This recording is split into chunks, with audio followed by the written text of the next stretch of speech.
Let's try this again.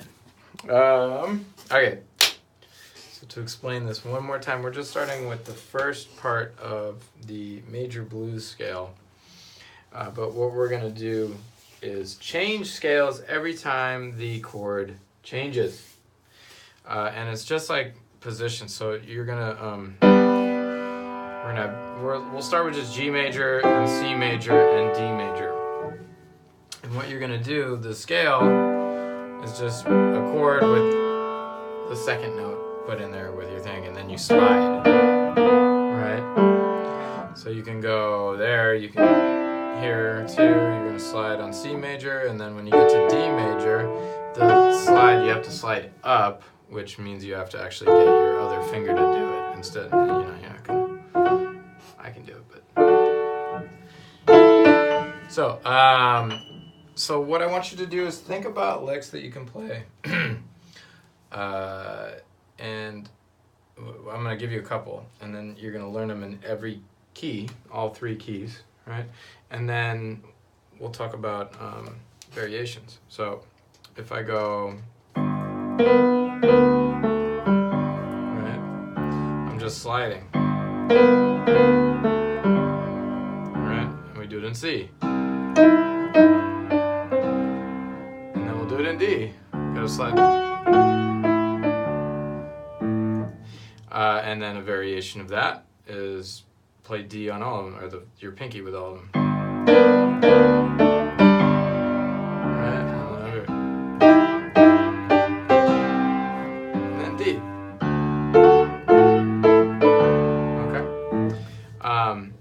And the point is, if you get a collection of these, you'll just start to hear things. When you're memorizing, it's like memorizing words. You're going to memorize what it sounds like, and you're going to memorize how to play it, so that when you're improvising, you're going to hear something. Improvisation is not just coming up with things out of the clear blue ether that nobody's ever thought about before. Improvising is like having a conversation. You're using words that you've practiced a whole lot. You're speaking a language that you understand. Two people that understand what you're saying. But you're going to say it in maybe just a little bit different way than you've ever said it. Maybe a little bit different inflection, different hand gesture. Never said it while doing this.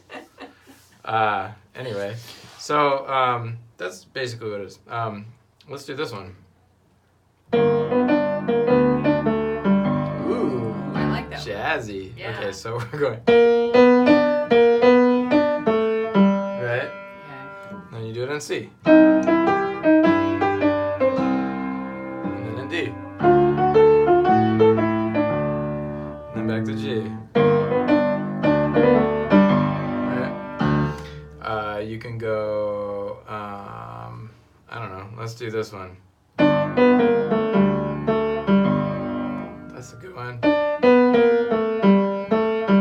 Okay. And then C. And then D.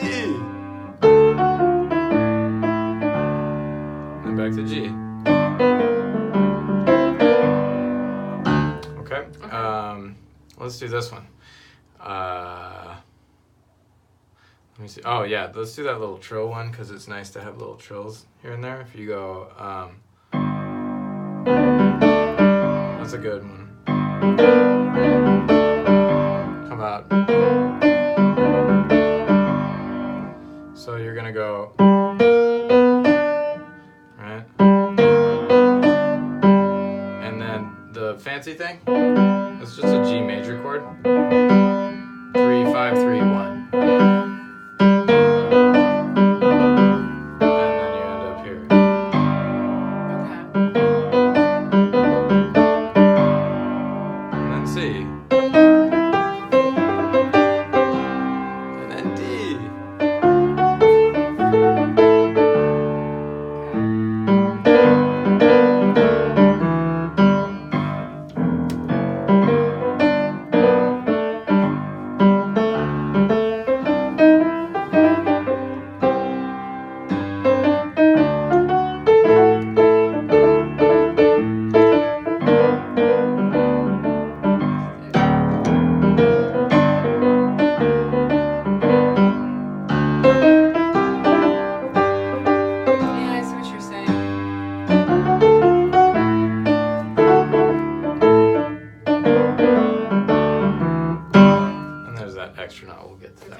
that you have in your bag that you could just pull out and use when the occasion calls for it. Exactly. The main thing though is that you're not just futzing around so much, you're hearing that. You want to practice licks. If you, I'm showing you some licks, but then when you discover new things, remember them. The whole point of theory, music theory, is so that you can remember your licks. Like this, it's a way of organizing all these sounds. Like we're using these principles. We know that G major is here, and then I'm doing all the licks in this area of G major, and they work because they're in G major, right? Yeah, but you just change them to a different chord then, and do the same lick. And you do the same thing. Yeah, they are relatively equal.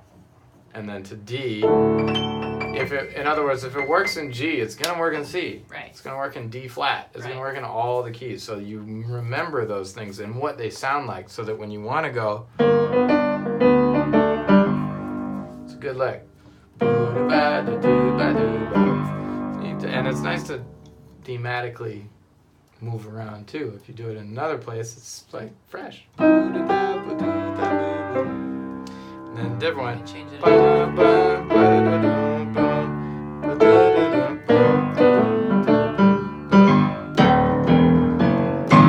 And then you say something new. Oh, okay. That can't be too hard. It's easy. Jerry Jeff Walker can do it.